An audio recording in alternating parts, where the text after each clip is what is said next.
Carl Jung explained. Why smart people feel everything too deeply. There are minds born into this world not with the comfort of silence, but with the roar of perception.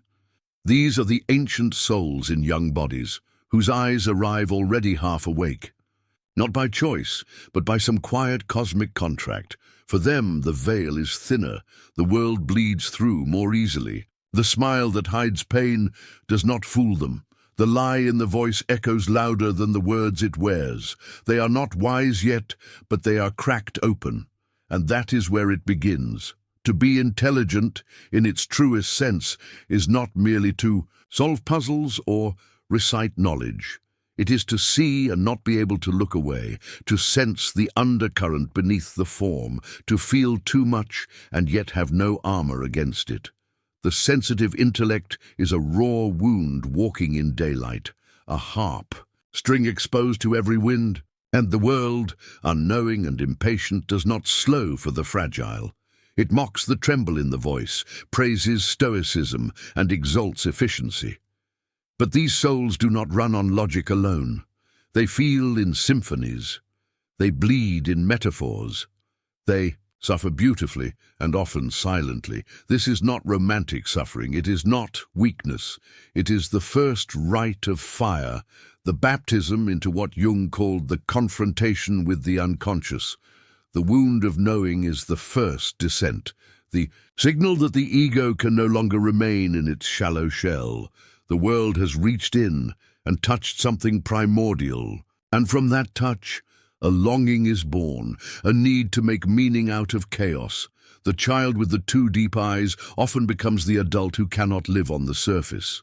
They try, they play the game, they wear the persona like everyone else, but the mask itches, it burns, it stifles, for beneath it is a soul trying not to drown in its own awareness. Awareness of pain, of mortality, of illusion, of the subtle ways people lie to themselves, of the unbearable contradictions in human behavior.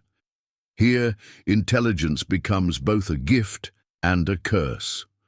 For what good is perception if the world resists? What is seen? What good is truth if it only alienates? In mythology, the seer is often blind, not because they lack vision, but because their sight costs them everything. And so too does the intelligent empath lose their innocence, not in action, but in understanding. The moment they know, truly know, they are no longer safe in the world as it was. The wound is not physical, it is existential, a spiritual ache that pulses beneath words, beneath roles, beneath the smiles at dinner tables. It is the ache of recognizing falseness in systems, in stories, in one's own reflection. And yet, the world insists, smile, conform, numb yourself. But for the soul who has tasted the bitter elixir of deeper perception, there is no going back. This is the beginning of individuation, not the polished, enlightened end, but the dark, trembling start. The moment when one realizes they are not who they were told they were, that they are not here to play a part written by others, that their inner life matters more than the performance of normalcy. Jung taught us that consciousness expands through suffering, not through comfort, not through distraction, but through the sacred agony of becoming. The sensitive and intelligent suffer early not because they are flawed, but because they are being initiated into the mythic life, the life where the ego cracks and something older, wiser begins to stir, but first comes the collapse. The intelligent, sensitive one often collapses inward before they rise. Depression, anxiety, disillusionment. These are not disorders here, but symbols. Alchemical signs of the Nigredo, the blackening, the stage where all that once felt solid begins to dissolve. Relationships falter, the self-image shatters, the ground trembles. And though the world may call it a breakdown, the soul whispers, this is a death, not of life, but of illusion, and yet the pain is real, the loneliness unbearable, because those who feel deeply rarely know how to explain the depth. Language flattens what they carry, words fail, and so they retreat, not in weakness, but in preservation, into books, into dreams, into art, into the quiet corners where masks are not required. This sacred withdrawal is the cave of the hermit, the descent into the underworld. The intelligent soul, like the mythic Orpheus, seeks the truth in the dark, not for knowledge, but for healing, not to impress, but to understand why the heart feels like it's dying in a world that keeps dancing. It is here that the first flicker of transformation appears, in the solitude, in the aching stillness. For in the absence of noise, the inner voice speaks. The self, Jung's central archetype of wholeness, begins to stir beneath the ruins of the persona, not loudly, not all at once, but like a breath returning after near drowning. The ego, once inflated with knowing, now breaks open to the mystery of not knowing. And this is grace, for the intellect alone cannot save the soul. Logic cannot stitch what was torn in silence. But surrender can, surrender to the descent, to the irrational, to the dream.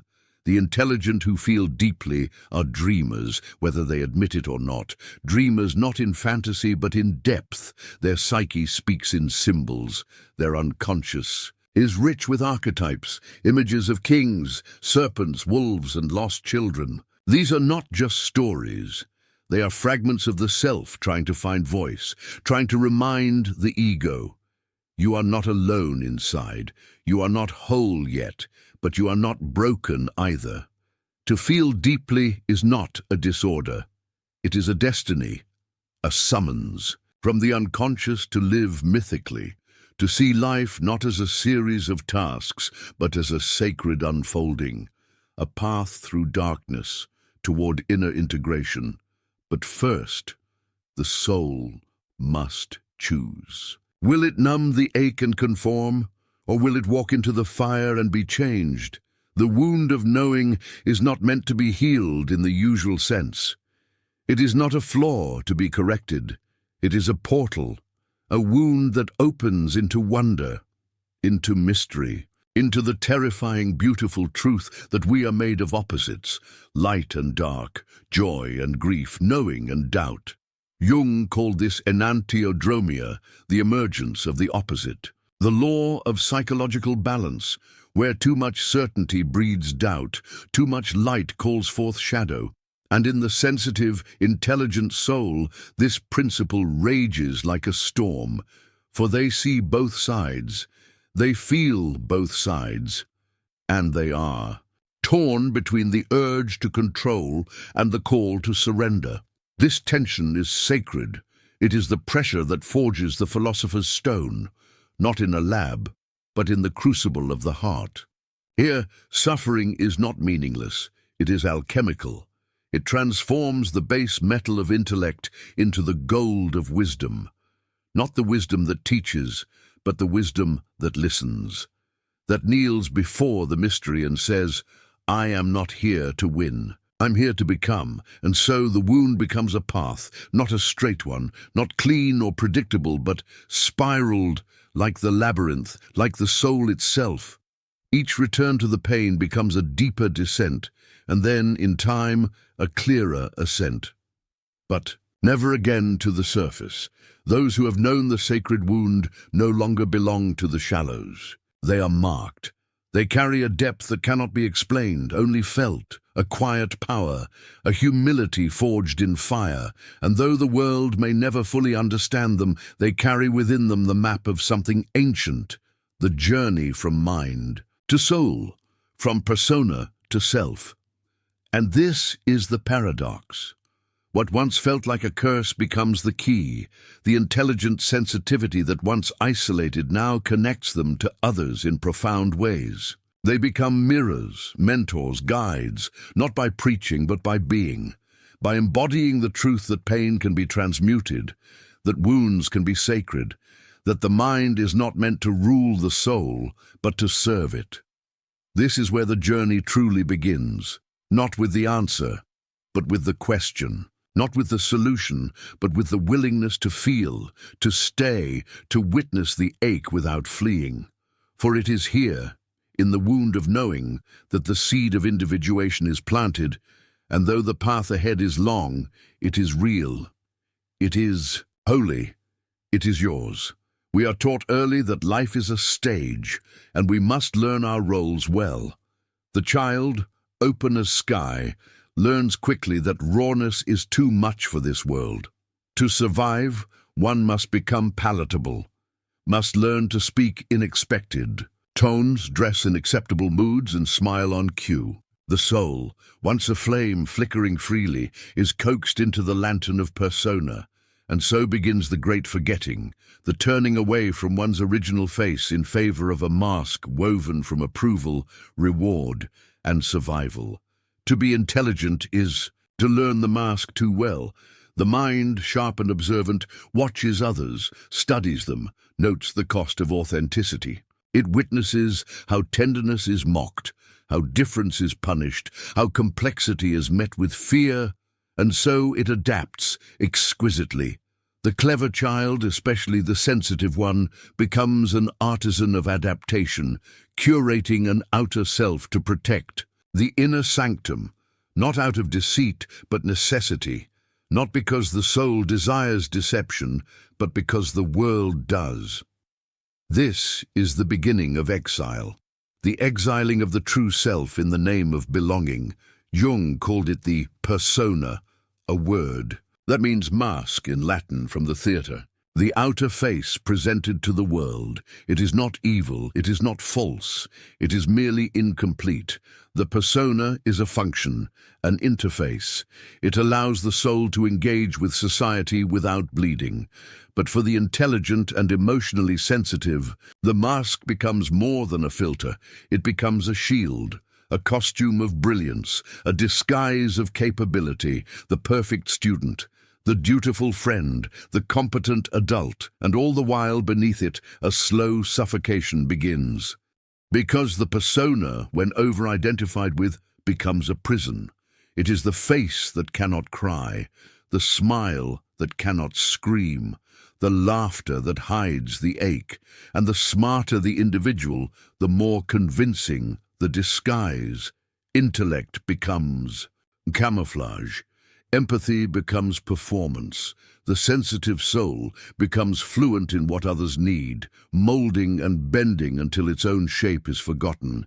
It is a tragedy played in silence, to wear a mask so long you forget where your skin begins. And yet there is a sacred intelligence within the ache, a part of the psyche that knows something is missing. Something essential, something original. This is the self, calling through the cracks. It is the voice behind the voice, the silence beneath the applause. It stirs in dreams, in sudden tears, in the discomfort felt in success that does not feel like yours. The soul does not forget itself. It waits. In myth, there is always the moment the hero must leave the court. Leave the polished halls of recognition and descend into the forest, where mirrors are useless and masks are torn away by the wind. This is the path of individuation, the journey back to the self. And it begins, paradoxically, with disillusionment, with the moment the persona no longer fits, with the ache that will no longer stay buried. You may feel this as burnout, anxiety, depression, or simply as a deep and confusing fatigue. A sense that everything is almost right, but not quite. The mask smiles, but the eyes are tired. You laugh, but there is no resonance inside. You succeed, but it tastes hollow. These are not failures. These are invitations. The soul is whispering, you have mistaken the costume for the character. And yet what terror this brings! To remove the mask is to risk everything: belonging, identity, structure. The persona has kept you safe. It has earned you love, or at least the performance of it. It has allowed you to function. And now you are asked to strip it away, to let the raw face meet the wind. This is no small act. This is a crucifixion of falsehood, a necessary death. But it is here that freedom begins, because beneath the mask is not a void. It is not chaos, it is not weakness. Beneath the mask is the original face, the one you wore before the world told you who to be, and it has been waiting, patiently, like a sleeping god at the bottom of a well. To meet it is to tremble, because it is vast, because it knows things you have forgotten, because it is powerful in a way that the persona can never be. Jung knew this. He saw that the persona must be shed, not destroyed, but dethroned. It must become servant, not master. The role must become flexible, not fused with identity. For when we live only as persona, we become echoes of ourselves, well-lit silhouettes, alive but not inhabited. The process is not immediate, it begins in tremors.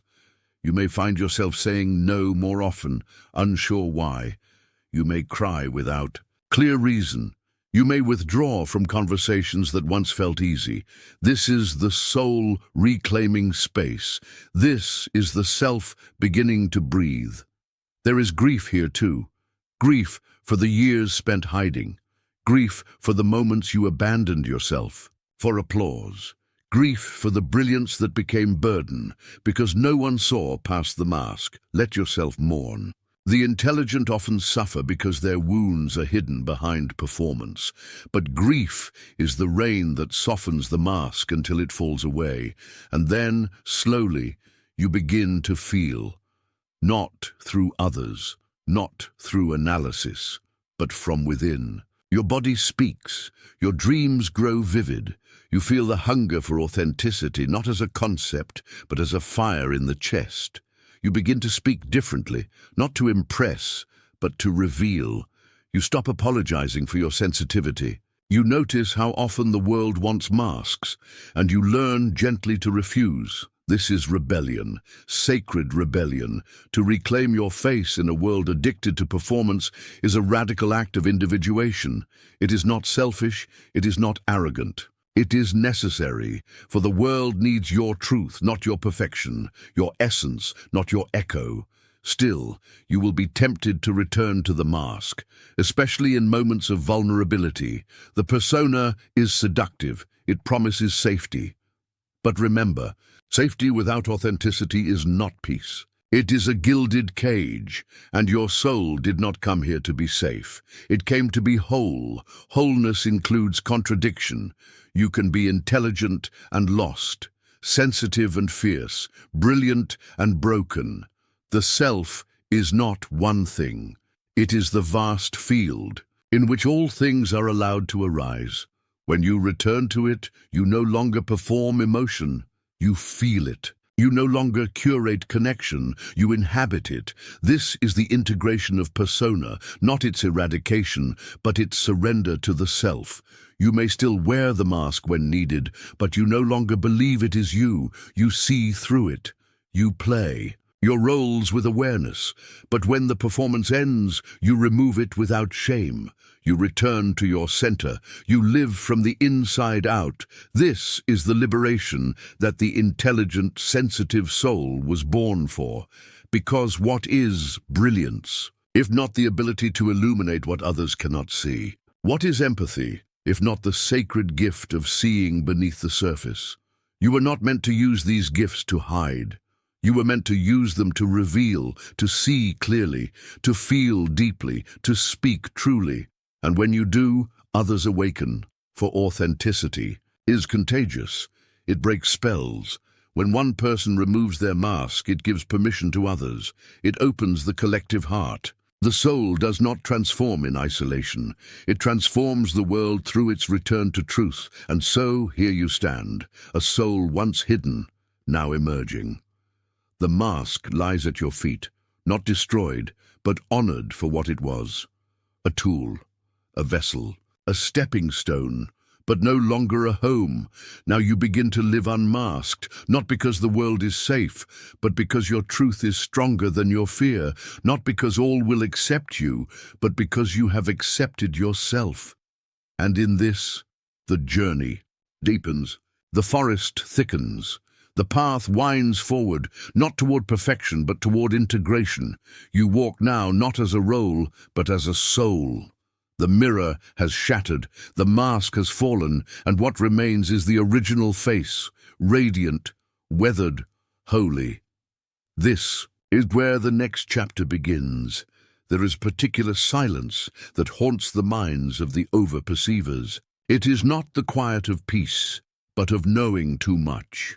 A silence weighted with symbols no one else can see, faces that lie through smiling masks, rooms that scream in the stillness though no word is spoken. To be born with heightened perception is to be given eyes that pierce veils, eyes that do not look away even when the vision burns. The soul, unarmored, sees the cracks in the fabric before it ever learns to sew, and once you see, you cannot unsee.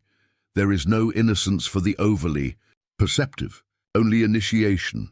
Like the ancient Cassandra, cursed to speak truths no one would believe, the sensitive intellect walks among the blind, speaking in tongues the world does not hear, aching with knowledge it did not ask for, tormented not by delusion, but by clarity.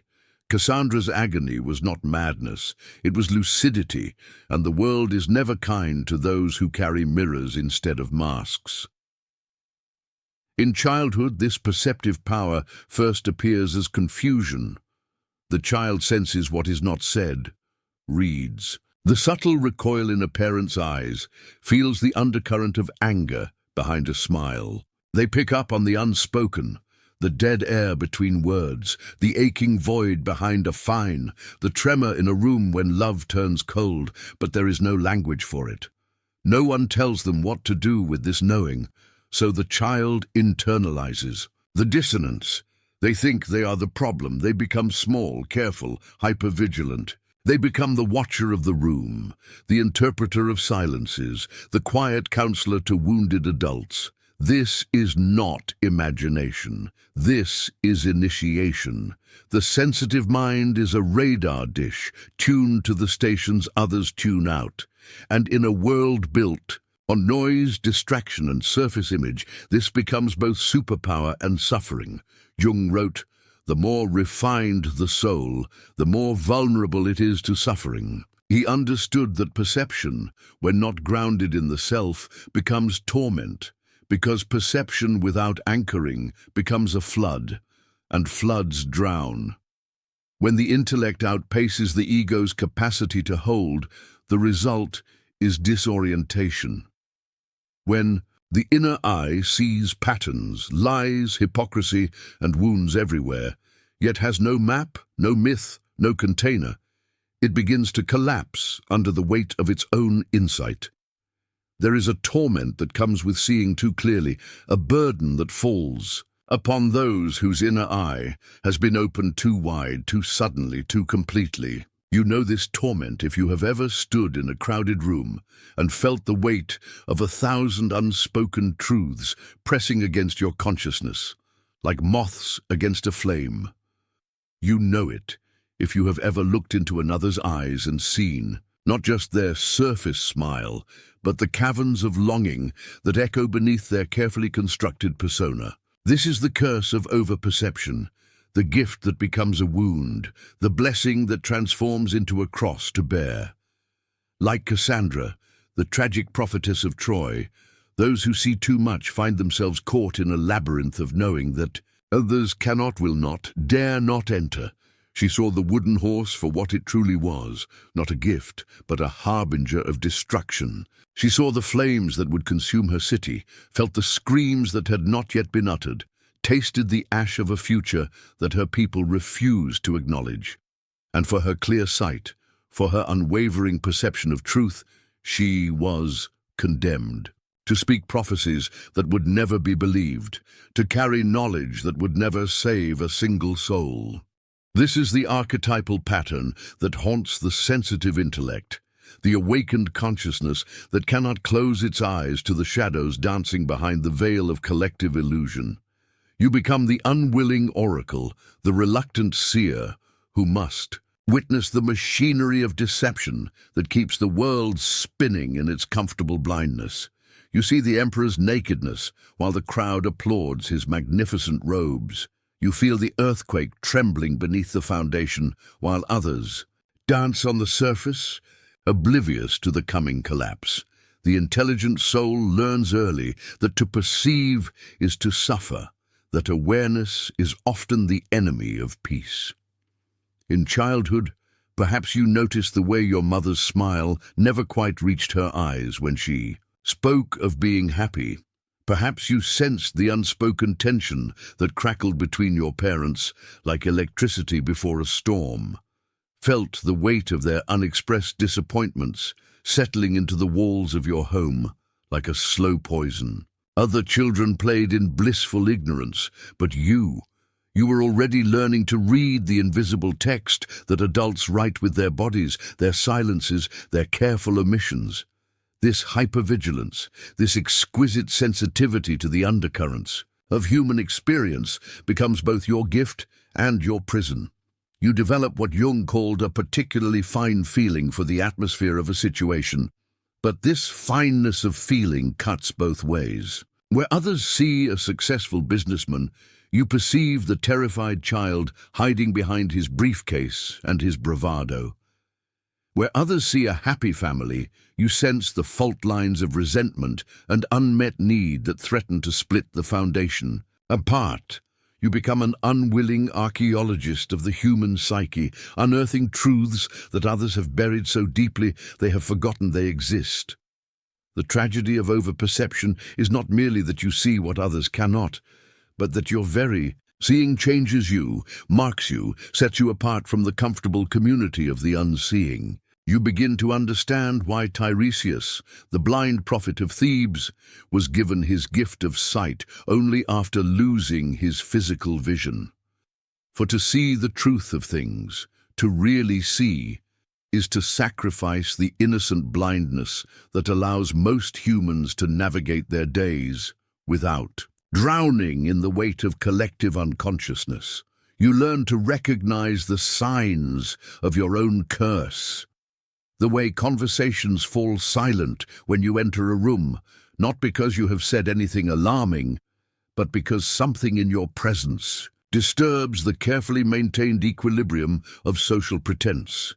People sense, without knowing why, that you see through their masks, that you perceive the tender vulnerabilities they have spent lifetimes learning to hide. They pull back from you, instinctively protecting themselves from the mirror of your awareness, and you are left standing alone in your clarity, wondering if madness might not be preferable to this terrible lucidity.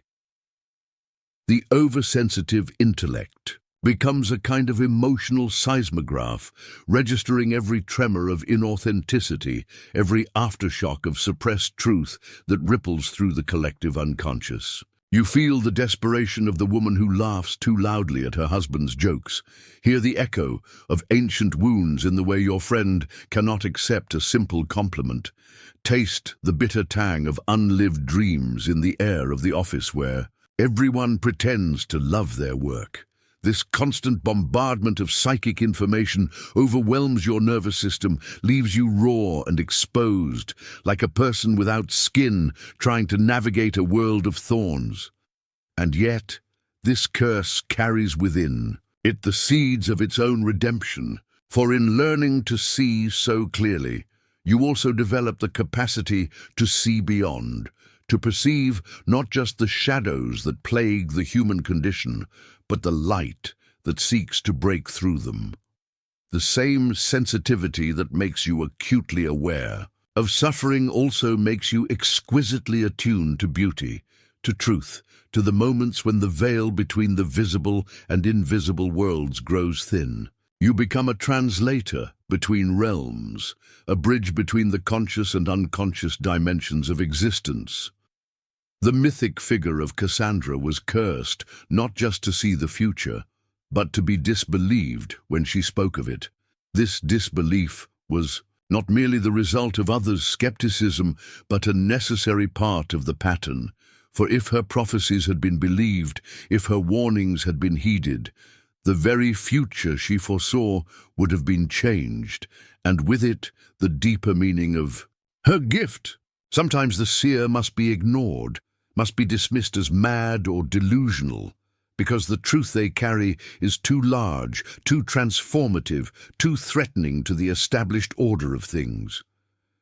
You who suffer from over-perception know this isolation. Intimately, you have learned to translate your insights into more palatable forms, to wrap your observations in humor or metaphor, to speak your truth slant rather than directly. You have discovered that people can only receive as much light as their unconscious can absorb without being overwhelmed, and so you become a careful dispenser of illumination, offering just enough to plant seeds of awareness without triggering the defensive mechanisms that would shut down all possibility of growth. The burden of seeing too much teaches you about the weight of consciousness itself. You begin to understand why the collective unconscious works so hard to maintain its veils of illusion, why society creates such elaborate systems of distraction and denial. The full reality of human existence, with all its beauty and terror, its potential and its tragedy, is too much for most minds to bear without some form of psychological buffer. You become grateful for the small mercies of selective attention, even as you remain unable to access them yourself. In the depths of this curse, you may find yourself questioning your own sanity. Is it possible that your perceptions are distorted, that your sensitivity has become a kind of paranoia, that you are seeing shadows where none exist? This doubt is part of the journey, a necessary station on the path toward integrating your gift. For the difference between the mad visionary and the wise seer is not in the content of their perceptions, but in their relationship to what they perceive. The mad visionary is possessed by their visions, overwhelmed by the flood of information that pours through their opened consciousness. They lose the capacity to distinguish between inner and outer reality, between symbolic and literal truth. They become prisoners of their own perception, unable to function in the ordinary world because they are completely consumed by the extraordinary one. The wise seer, by contrast, learns to be a conscious vessel for their perceptions rather than their victim. They develop what Jung called a superior attitude toward the unconscious, neither dismissing its revelations nor being completely overtaken by them. They learn to ground their visions in practical wisdom, to translate their insights into forms that can serve healing and growth rather than merely creating more chaos and confusion. This transformation from cursed prophet to wise guide requires a kind of death and rebirth that touches the very core of identity. You must die to the part of yourself that needs to be believed, that requires validation from others for your perceptions to have value. You must sacrifice the ego's desire to be right, to be acknowledged as the one who sees clearly, to be recognized as special or gifted. In this death, you discover that the real value of your perception lies not in how others receive it, but in how it transforms your own relationship to truth.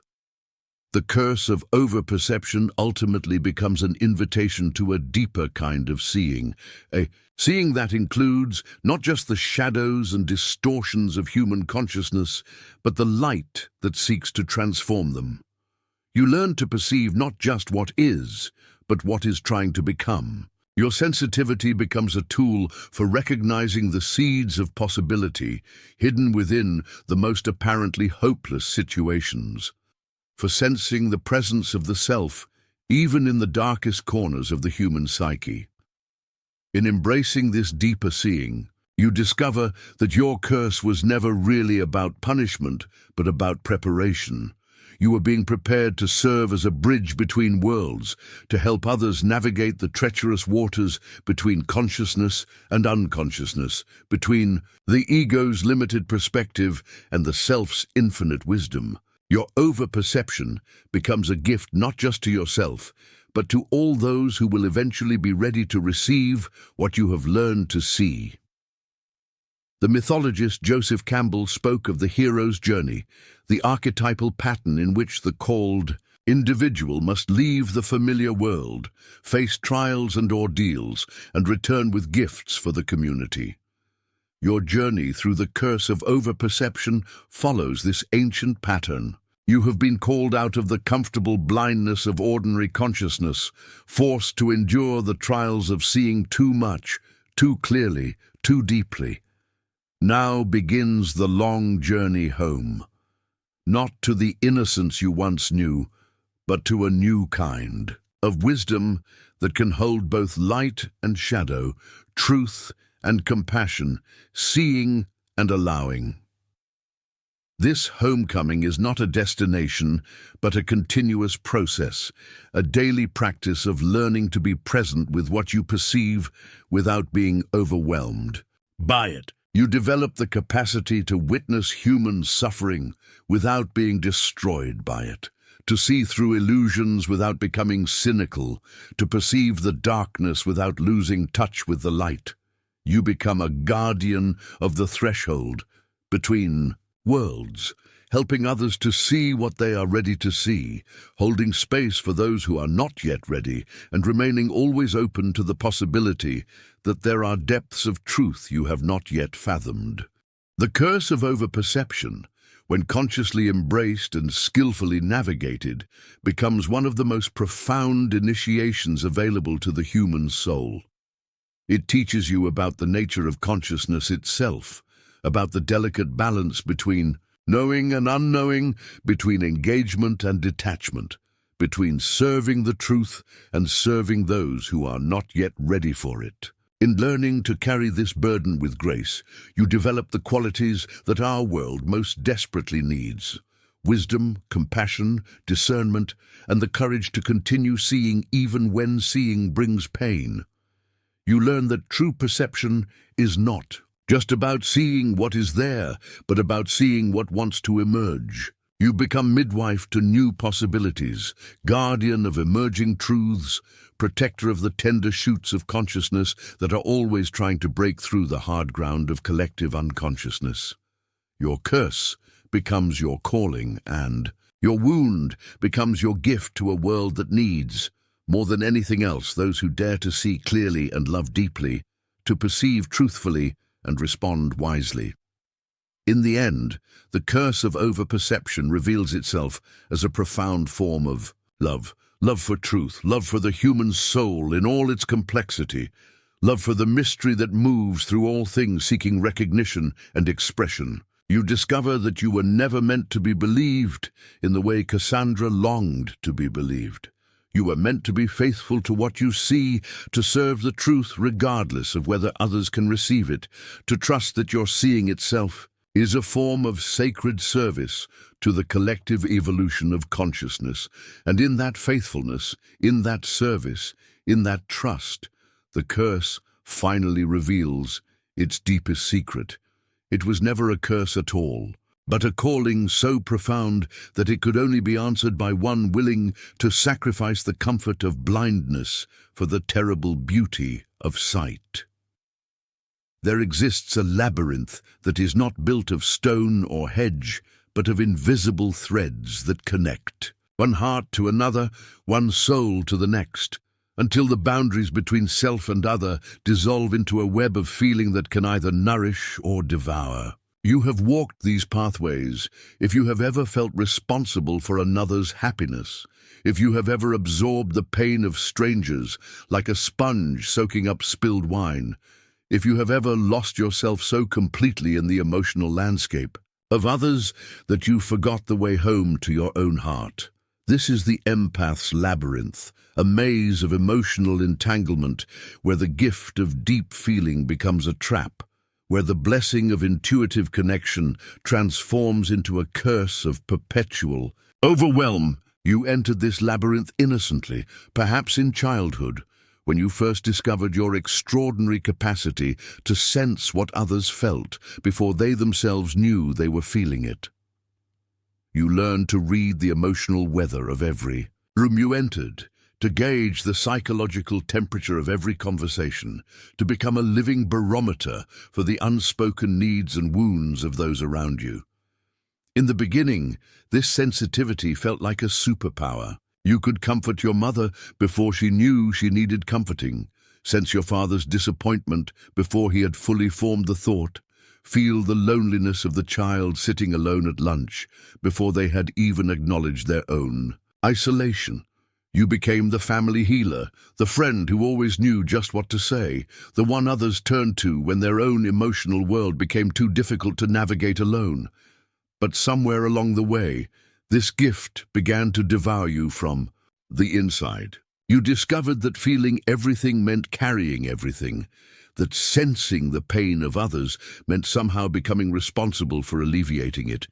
Your emotional boundaries, perhaps never very solid to begin with, began to dissolve entirely. You found yourself living in what Jung called participation mystique, an unconscious merger with others that obliterated the distinction between your own psychic contents and theirs. The empath's labyrinth is built from threads of this unconscious participation, each thread a connection that began as compassion but became a chain. You feel the anxiety of your partner and mistake it for your own. Spend hours trying to solve problems that were never yours to solve. You sense the depression of a friend and find yourself spiraling into darkness, not understanding why your own inner weather has suddenly changed. You walk into a room full of conflict and feel your nervous system responding as if you were personally under attack, your body registering trauma that belongs to other stories, other lives, other histories. In Jungian terms, your feeling function, that vital capacity for emotional connection and empathic understanding, has become inflated, swollen beyond its proper boundaries until it consumes the entire personality. What should be one voice in the choir of the psyche has become a solo act, drowning out all other functions. Your thinking becomes clouded by emotion, your sensation overwhelmed by feeling, your intuition twisted into a tool for emotional enmeshment rather than genuine insight. This inflation of the feeling function creates a particular kind of suffering that is difficult for others to understand. To the outside world, you may appear to be thriving. You are the one everyone turns to, the natural counselor, the person who seems to understand human nature with uncanny accuracy. But inside, you are drowning in an ocean of feelings that are not your own, suffocating under the weight of emotional responsibilities that you never consciously chose to carry. The labyrinth deepens when you begin to believe that your worth as a human being depends on your capacity to heal others, to solve their problems, to carry their pain. You develop what might be called a savior complex, not out of arrogance, but out of a profound confusion about where you end and others begin.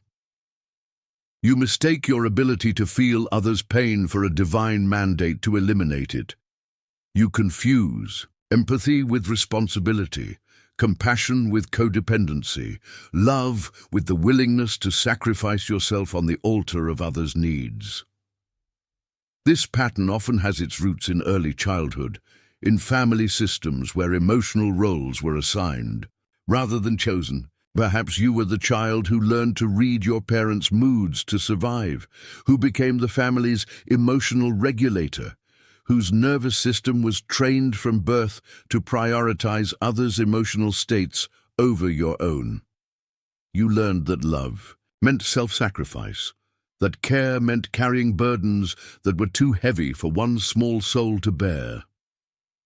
As you grew, these early patterns became the unconscious blueprint for all your relationships. You attracted people who needed healing, who were drawn to your capacity to hold their pain without judgment.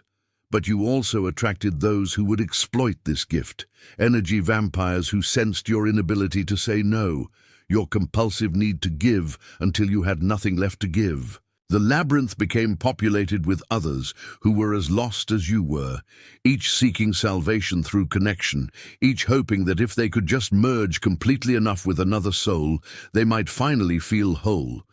The deeper you go, into this maze of emotional enmeshment, the more you lose touch with your own authentic feelings, your own genuine needs, your own sovereign selfhood. You become what Jung called an identity fusion, a psychological state in which the boundaries of the ego become so permeable that you can no longer distinguish between your inner experience and that of others.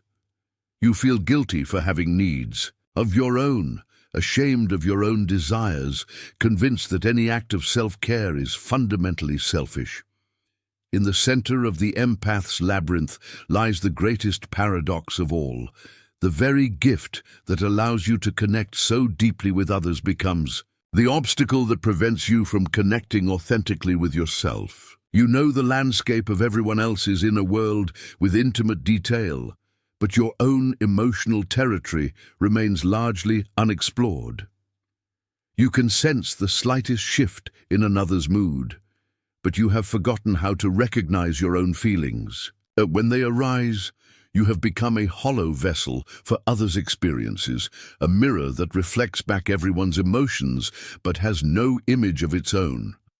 This is where the real work of individuation must begin, not in the heroic quest to heal the world, but in the humble task of finding your way back to yourself. The path out of the empath's labyrinth does not lead to emotional numbness or disconnection, but to what Jung called differentiation, the ability to remain emotionally available while maintaining clear boundaries, to feel deeply without drowning, to care without carrying. The first step on this path is often the most difficult, learning to recognize the difference between your feelings and those that belong to others. This requires developing what might be called emotional discernment, the capacity to sense when an emotion arises from your own psychic ground versus when it has been absorbed from your environment. It means learning to ask yourself, when overwhelmed by sudden sadness or anxiety, is this mine? It means developing the courage to investigate the source of your emotional states rather than simply assuming responsibility for them. This differentiation process is not about becoming less sensitive or less caring, but about becoming more conscious of how your sensitivity operates. You begin to understand that true empathy does not require you to take on others' pain as your own, that genuine compassion can coexist with healthy boundaries, that the deepest service you can offer to others is often your own emotional clarity and stability, rather than your willingness to drown alongside them.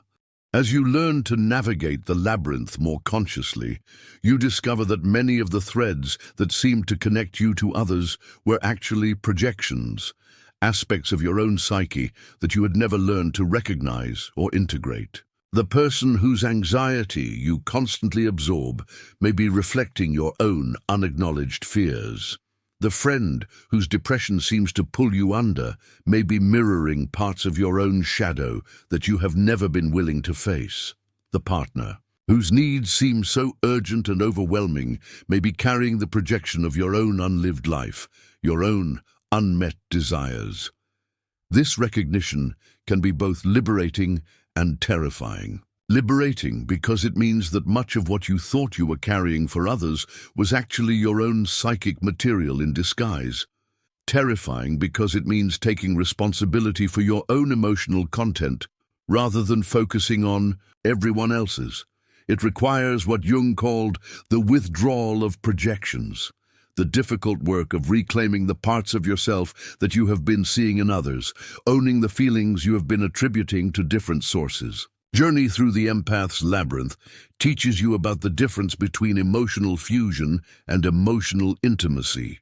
Fusion is unconscious. It happens to you without your awareness or consent, creating relationships that are intense but ultimately unsustainable. Intimacy, by contrast, is conscious. It requires the presence of two distinct individuals who choose to share their inner worlds while maintaining their separate identities. True intimacy becomes possible only when you have learned to inhabit your own emotional landscape with awareness and compassion. As you begin to reclaim your emotional sovereignty, you may find that some relationships in your life cannot survive. This transformation, people who were drawn to your unconscious availability may resist your newfound boundaries. Those who relied on your willingness to carry their burdens may feel abandoned when you begin to insist on mutual responsibility. This can be one of the most painful aspects of emerging from the labyrinth, discovering that some connections were based not on genuine love, but on unconscious need, not on authentic intimacy, but on convenient codependency. But as these relationships fall away or transform, space opens for connections of a different quality, relationships based on mutual respect rather than mutual need, on conscious choice rather than unconscious compulsion, on the sharing of strength rather than the pooling of wounds. You discover that your capacity for deep feeling, when properly contained and consciously directed, becomes an even greater gift than it was when it operated without boundaries.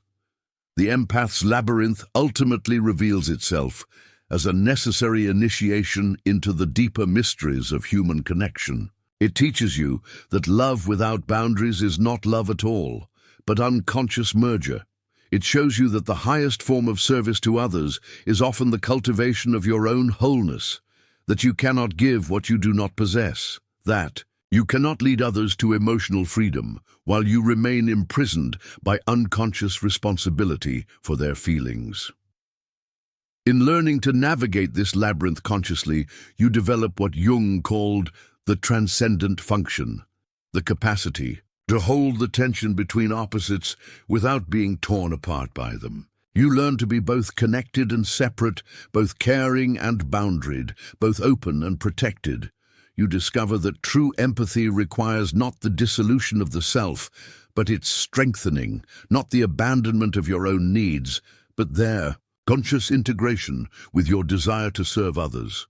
The thread that leads you out of the empath's labyrinth is woven from self-compassion, self-awareness, and the courage to claim your own emotional reality as valid and important. It is the golden thread of individuation itself, the recognition that your first responsibility is to become who you are meant to be, and that this becoming is not selfish, but essential, not just for your own well-being, but for the authentic service you came here to offer. As you follow this thread toward the light, you discover that the labyrinth was never your prison, but your teacher, never your curse, but your calling. It prepared you to become what the world most needs, not another unconscious merger, but a conscious individual capable of deep feeling without drowning, of profound connection without confusion, of service that springs not from compulsion, but from choice, not from woundedness, but from wholeness. There are souls among us who carry more than their own story, who walk through the world bearing invisible burdens that stretch back through generations like roots spreading deep into the dark. Soil of time, you may be one of these carriers without even knowing it, one of those sensitive vessels into which the collective unconscious pours its ancient griefs, its unresolved traumas, its archetypal longings that have never found their proper expression. In the waking world, Jung spoke of this vast ocean of shared psychic material that underlies all human consciousness, this collective unconscious that contains the myths, dreams, and primal patterns that have shaped our species since we first learned to dream. But he also knew that not every soul has equal access to these depths, that some individuals possess what might be called permeable boundaries between their personal unconscious and this greater reservoir of human experience. You who are reading these words may be one of these naturally porous souls, one of those who serves as an unconscious channel for currents much larger than your individual life. The signs of such carrying are often subtle, woven so deeply into the fabric of your being that you mistake them for your own personal struggles.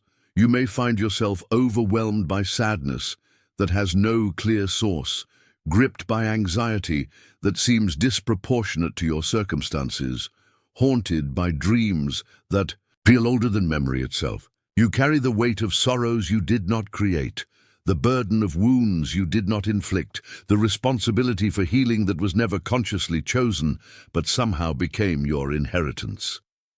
This carrying often begins in childhood, when the psyche is most fluid and the boundaries between self and world are still forming. Perhaps you were the child who absorbed your family's unspoken traumas, who became the repository for emotions too dangerous for the adults around you to feel. You learned to hold what could not be expressed, to contain what threatened to overflow, to become a living vessel for the psychic material that your lineage could not consciously integrate.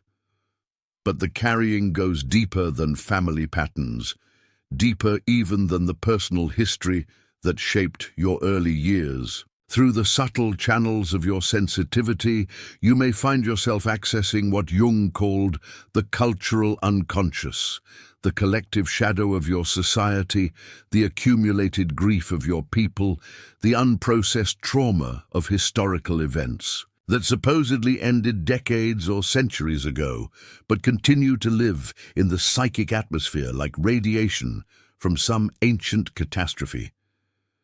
You feel the weight of injustices you never witnessed, carry the shame of actions you never committed, grieve for losses that predate your birth by generations. The Holocaust survivor's child who never speaks of the camps but carries their anxiety like a birthmark. The descendant of slaves who feels the ancestral chains in their bones though they walk as a free person. The inheritor of colonial guilt who cannot understand why they feel so responsible for wounds they did not create.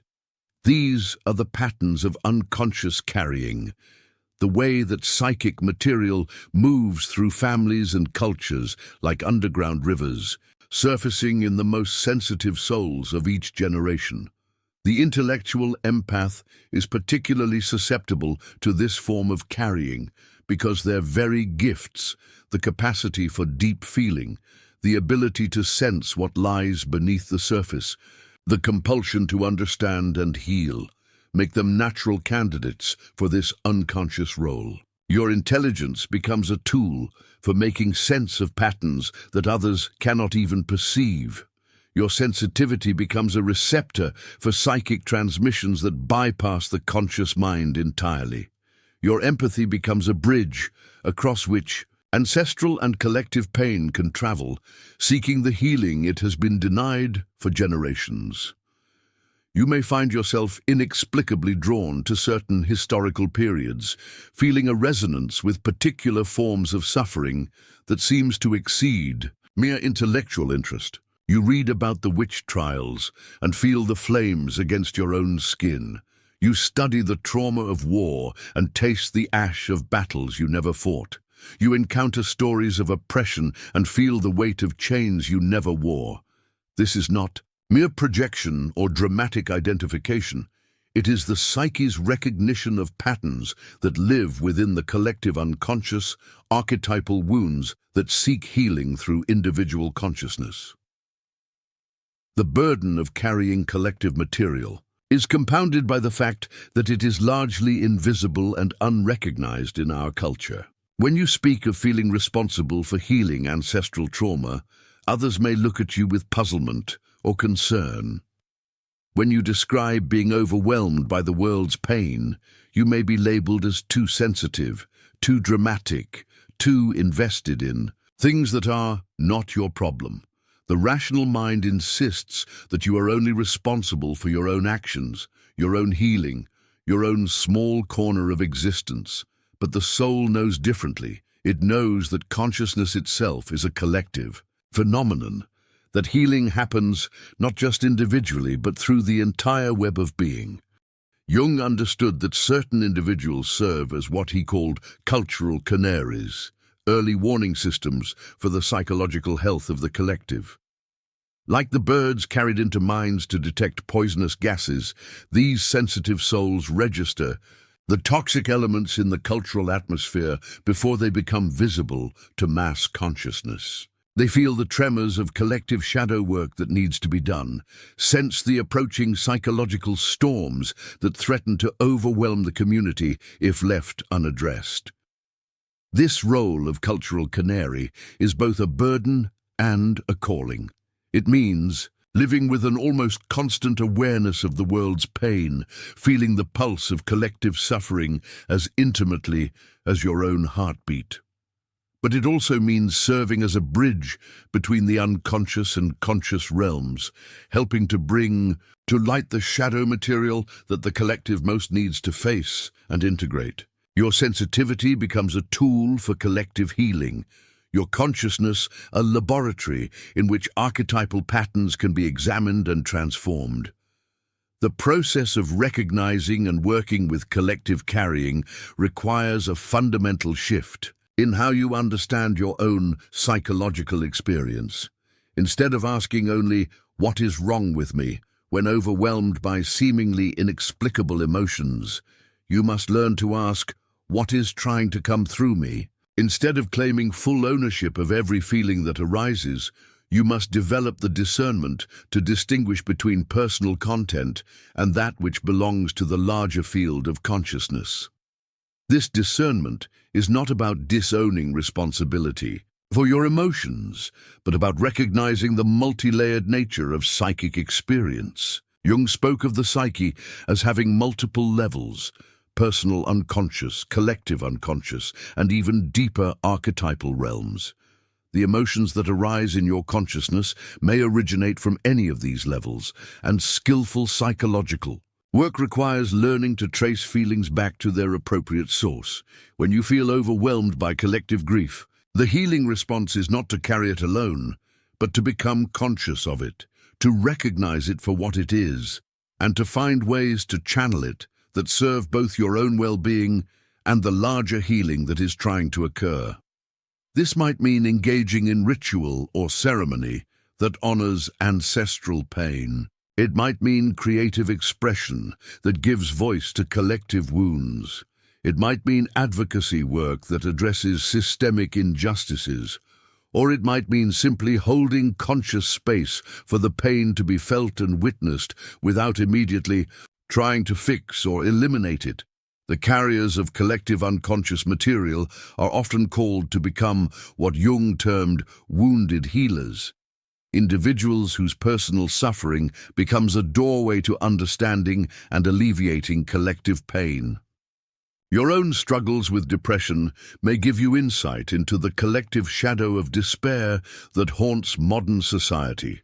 Your battles with anxiety may attune you to the existential terror that underlies much of human behavior. Your experiences of trauma may make you a natural advocate for others who carry similar wounds. But this transformation from unconscious carrier to conscious healer requires what Jung called the transcendent function, the ability to hold tension between opposites without being torn apart by them. You must learn to feel deeply without drowning, to carry collective pain without being crushed by it, to serve the healing of others while maintaining your own wholeness.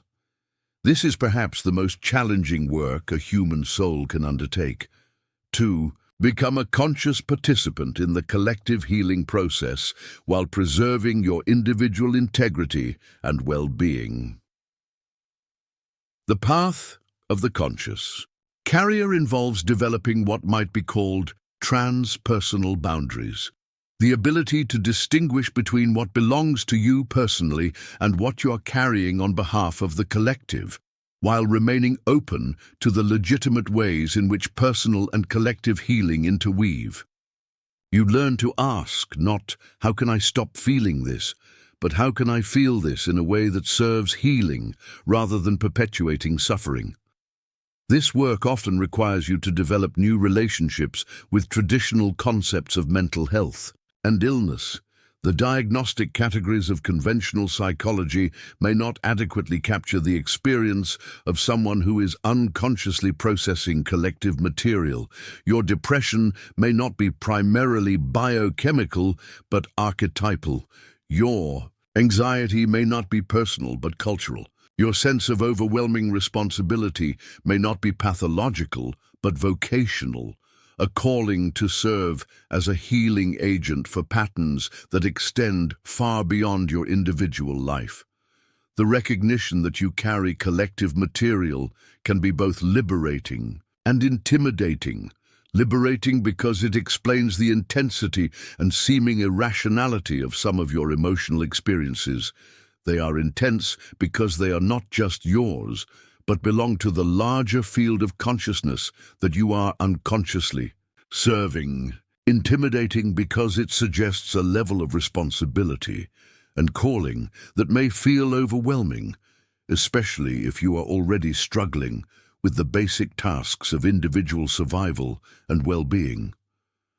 But the truth is that you do not need to take on this role consciously for it to be operating in your life. If you are naturally sensitive to collective currents, you are already carrying this material, whether you recognize it or not. The question is not whether to engage with it, but how to engage with it consciously and skillfully in ways that serve both your own development and the larger healing that is trying to occur through you. The collective unconscious does not burden individual souls arbitrarily. Those who are called to carry its contents are chosen not because they are expendable, but because they possess the strength and sensitivity necessary for this sacred work.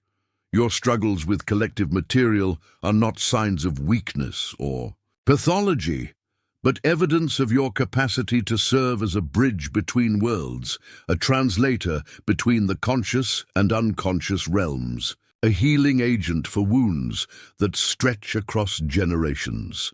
In learning to work consciously with the collective material you carry, you join an ancient lineage of shamans, mystics, and healers who have served as intermediaries between the individual and archetypal realms. You become part of what Jung called the collective process of individuation, the way that consciousness evolves, not just in individuals, but in the entire human species, one sensitive soul at a time, one act of conscious carrying at a time, one moment of transforming unconscious suffering into conscious healing at a time.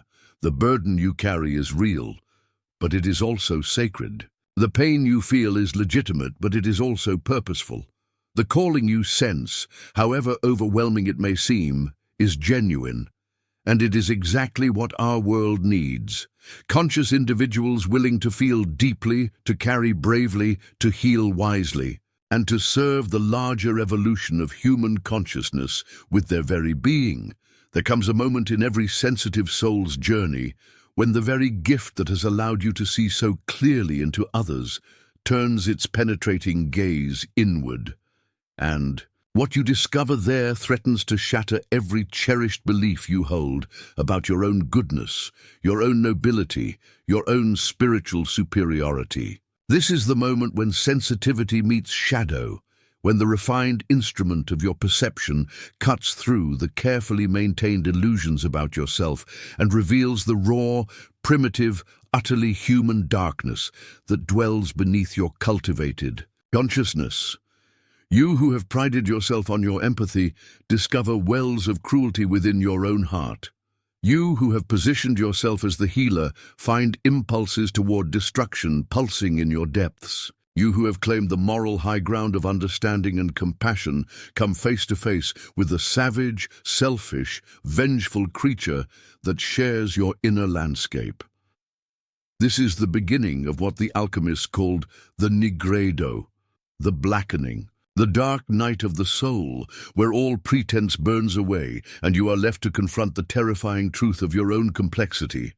The shadow, as Jung understood it, is not evil in any absolute sense, but rather the repository of all the aspects of yourself that you have deemed unacceptable, all the impulses and desires and capacities that contradict the image you have built of who you are supposed to be. For the sensitive intellectual, this shadow is often particularly dense and volatile because the very qualities that make you perceptive, your capacity for analysis, your emotional depth, your intuitive understanding, also make you exquisitely aware of your own failings and contradictions.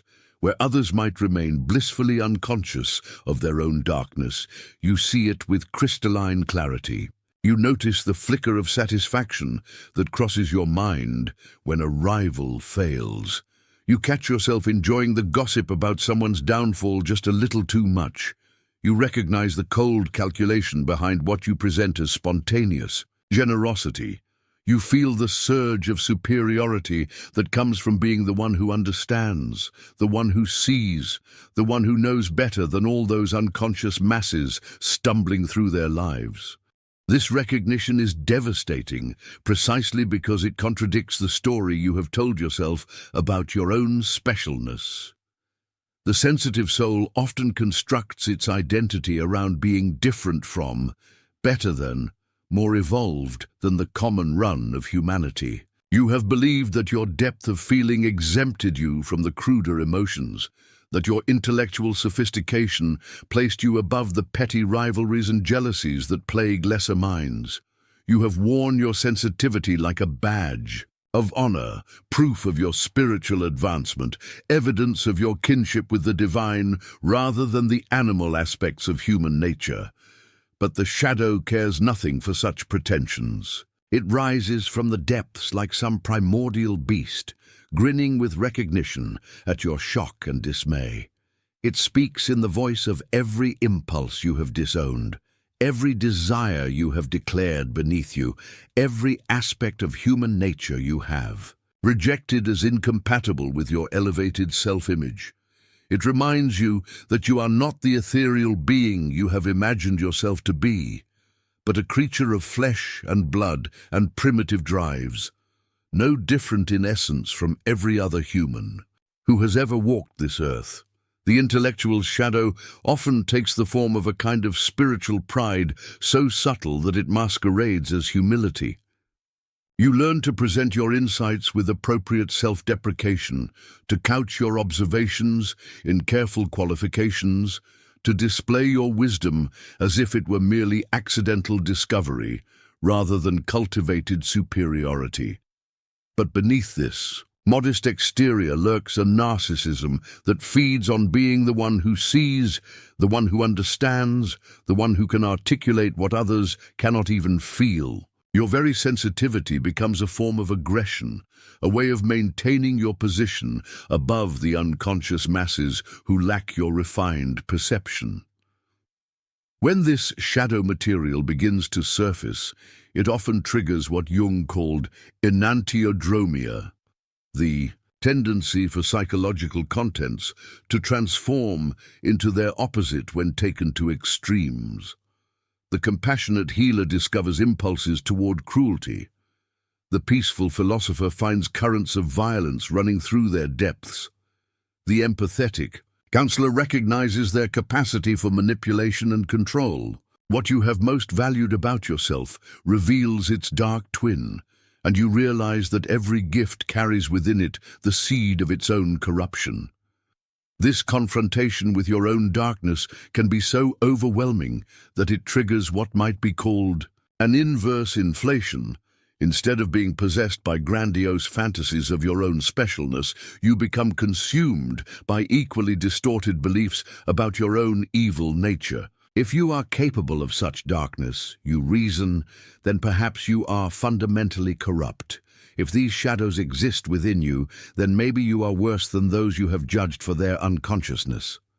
The pendulum swings from spiritual pride to spiritual despair, and you find yourself trapped in a new form of identification, this time with the shadow rather than the persona.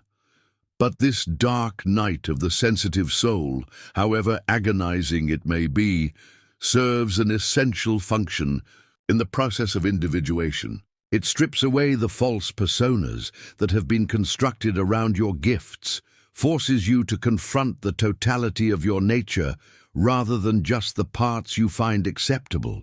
It dissolves the artificial boundaries you have erected between your higher and lower natures, between your spiritual aspirations and your animal instincts, between your conscious ideals and your unconscious drives.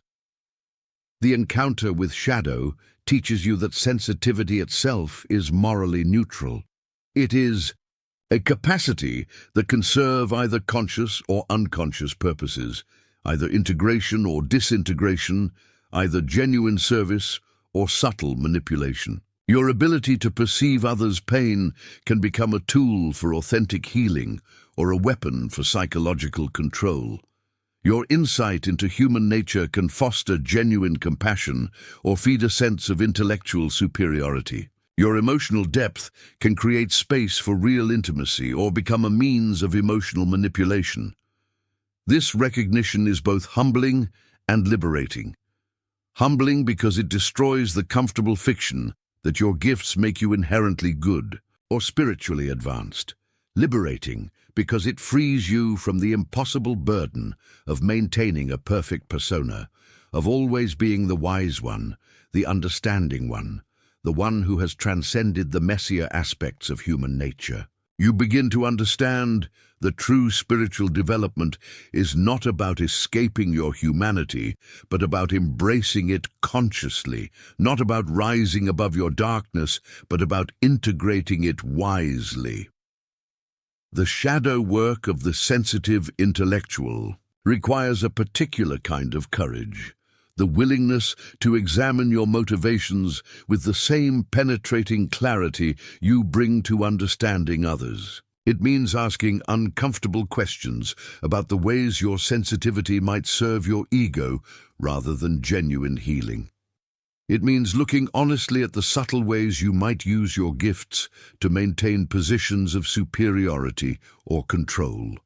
It means recognizing that your very capacity for insight can become a defense against the vulnerability of being truly seen and known by others. This inner examination often reveals patterns that have been invisible because they were so skillfully rationalized. The way you position yourself as the helper in relationships to avoid the vulnerability of needing help yourself. The way you offer unsolicited insights to maintain your role as the wise one. The way you use your understanding of psychology to analyze others rather than engaging with them as equals. The way you retreat into spiritual or intellectual concepts when emotions become too raw or immediate. As you descend deeper into this shadow work, you may discover what Jung called the personal shadow, those aspects of yourself that were split, often repressed through the conditioning of family and culture. Perhaps you learned early that anger was unacceptable and so developed an elaborate persona around being understanding and patient, while all your rage went underground to ferment. In the darkness, perhaps you were taught that desire was selfish and so constructed an identity around self-sacrifice, while your own needs and wants were exiled to the shadow realm. But beneath the personal shadow lies what Jung termed the archetypal shadow, those universal human capacities for destruction, selfishness, and evil that exist not because of personal conditioning, but as part of the fundamental structure of the psyche itself. This is the shadow that connects you not just to your own repressed material, but to the collective darkness of the human species, the capacity for cruelty that lurks in every heart, the potential for destruction that exists alongside every creative impulse. Facing this archetypal shadow is perhaps the most challenging aspect of the sensitive soul's journey into darkness.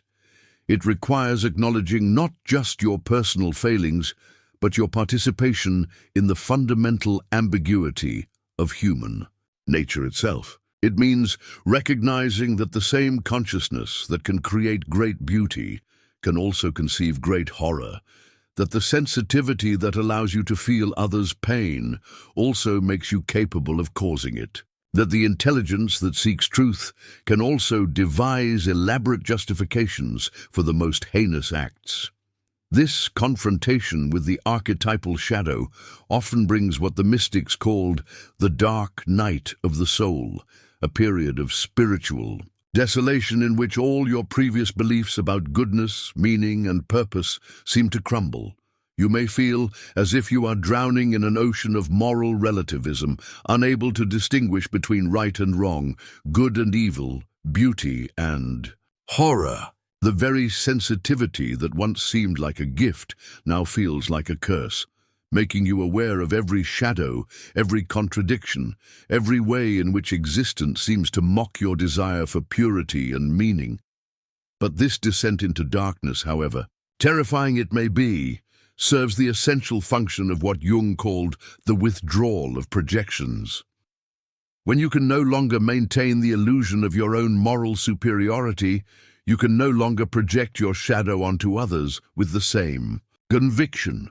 The recognition of your own capacity for darkness makes it impossible to see others as fundamentally different from yourself. The enemy becomes not those who are less conscious than you, but the unconsciousness itself that exists in everyone, including yourself.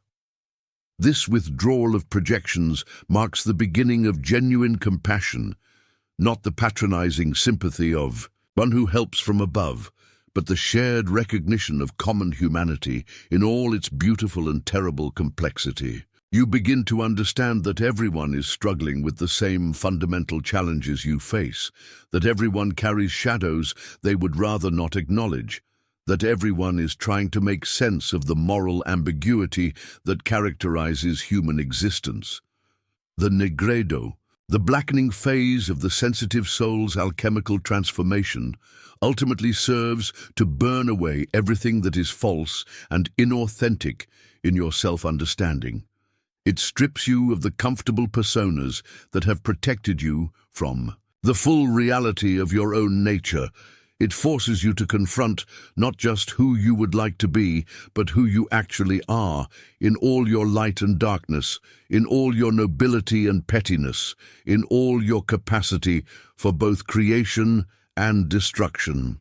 This stripping away is agonizing because it requires the death of cherished illusions about yourself, but it is also the prerequisite for any authentic transformation. Only when you have seen your own darkness clearly can you begin the work of conscious integration. Only when you have acknowledged your own capacity for evil can you make genuinely free choices toward good. Only when you have descended into the depths of your own shadow can you begin the long journey back toward the light, not as an innocent who has never known darkness, but as one who has faced it and chosen moment by moment to serve consciousness rather than unconsciousness, integration rather than fragmentation, love rather than fear. The shadow of sensitivity is not an obstacle to overcome, but a teacher to embrace, not an enemy to defeat, but an aspect of yourself to integrate. In learning to hold both your light and your darkness with equal compassion, you develop the capacity to hold the same complexity in others.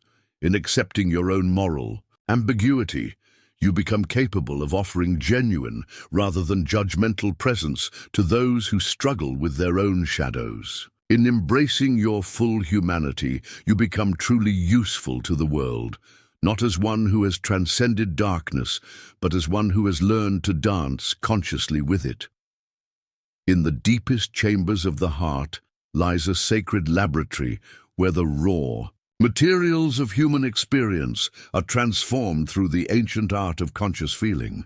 This is not the laboratory of the mind, with its clean instruments and logical procedures, but the alchemical workshop of the soul, where chaos and order dance together in the crucible of awareness, where pain is transmuted into wisdom through the mysterious fire of conscious attention.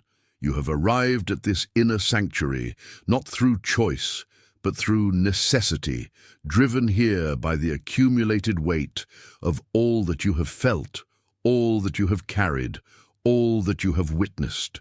With your sensitive perception, the ordinary vessels of consciousness, your thoughts, your plans, your carefully constructed understanding of yourself and the world, have proven insufficient to contain the intensity of your experience. Like vessels too small for the ocean, they have cracked under the pressure, leaving you dissolved in the very feelings you once thought you could manage and control. This dissolution is not a failure, but a necessary stage in the alchemical process that the ancients called solutio, the breaking down of rigid structures so that new forms can emerge. In the language of medieval alchemy, what was solid must become liquid. What was fixed must become fluid.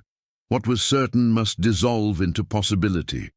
Your emotional overwhelm, your sense of being flooded by feelings too intense to bear, is not evidence of your weakness, but proof that transformation has begun. The sensitive intellectual often approaches feeling as if it were another problem to be solved, another phenomenon to be understood and mastered through analysis. You dissect your emotions with the same penetrating clarity you bring to every other aspect of experience, seeking to comprehend their origins, trace their patterns, predict their movements. But feeling, in its raw and primal essence, resists such neat categorization. It belongs not to the realm of the mind, but to the older, deeper intelligence of the body and soul. In the alchemical laboratory of the heart, different laws apply. Here, contradiction is not a problem to be resolved, but a creative tension to be held. Here, chaos is not the enemy of order, but its secret collaborator. Here, the very intensity that threatens to overwhelm becomes the heat that drives transformation, the fire that burns away everything that is false and reveals what is eternally true. Jung spoke of the transcendent function as the bridge that emerges when conscious and unconscious contents are held together in creative tension rather than resolved into simple synthesis. This function operates most powerfully in the realm of feeling, where the rational mind's desire for clarity meets the heart's capacity for paradox, where thinking and feeling, analysis and experience, understanding and mystery learn to dance together rather than competing for dominance. The alchemy of feeling begins when you stop trying to escape your emotional intensity and instead learn to consciously contain it, to create what the alchemists called the sealed vessel within which transformation can occur. This containment is not suppression. It is not about pushing feelings down or denying their reality. Rather, it is about developing the capacity to hold intense feelings without being completely identified with them, to experience them fully without being overwhelmed by them, to let them move through you without losing your center in the process. This practice requires what might be called conscious suffering, the willingness to feel what you feel without immediately moving to fix it, explain it, or make it go away. It means sitting with anxiety without rushing to find its cause, holding sadness without demanding that it justify its presence, experiencing anger without immediately directing it outward or turning it against yourself. In this conscious holding, something mysterious begins to happen. The feeling itself becomes the teacher, the guide, the alchemical agent that transforms not just itself, but your entire relationship to emotional experience. The medieval alchemists understood that different substances require different kinds of fire for their transformation. Some materials need the gentle heat of long, slow cooking. Others require the intense flame that burns quickly and completely. The same is true for the various feelings that arise in the sensitive soul. Grief often needs the slow fire of patient witnessing, allowing its waves to come and go over months or years without forcing premature closure. Anger might require the quick, hot flame of conscious expression, burning through in moments what might otherwise smolder for years. Fear sometimes needs the steady warmth of gentle attention, slowly melting the frozen places where old trauma has crystallized into rigid defense. Learning to work alchemically with feeling means developing the discernment to know what kind of fire each emotion requires, what temperature of attention will best serve its transformation. This is an art rather than a science, requiring not just intellectual understanding, but the deeper wisdom that comes through direct experience, through trial and error, through the patient cultivation of inner sensitivity. The sensitive intellectual faces a particular challenge in this alchemical work, because the very gifts that make you perceptive, your analytical abilities, your capacity for abstract thinking, your talent for seeing patterns and making connections, can become obstacles. to the direct, immediate, non-conceptual experiencing that true feeling transformation requires. You may find yourself caught in what Jung called analysis paralysis, endlessly thinking about your feelings rather than actually feeling them, studying your emotional patterns rather than allowing them to move and change. The path through this dilemma leads not away from thinking, but toward a different relationship with it. Instead of using thought to control or escape feeling, you learn to let thinking and feeling inform each other, to let analysis serve experience rather than replacing it.